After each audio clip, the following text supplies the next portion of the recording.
আসসালামু আলাইকুম। এখন বসে আছি খুব দুঃখ কষ্ট নিয়ে শ্যামলী কাউন্টারে বসে আছি। আমার আম্মা যাবে দেশে, আমার আম্মা দেশে যাবে। আমার আম্মার টিকিট কাটিয়ে দিয়েছিলাম শ্যামলী পরিবহনের।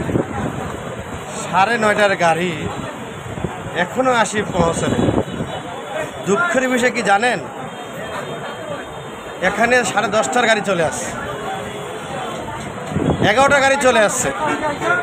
দুঃখ কোন জায়গায় লাগে যে আমার 9:45 এখন ঢুকে নেই।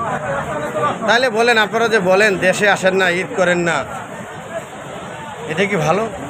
এই যে কষ্ট করি আমার আম্মা যাচ্ছে, আমার আম্মা তো বিরক্ত হয়ে গেছে গাড়ির জন্য। শুধু দেশে যাবে, ঈদ করবে। এই দেখ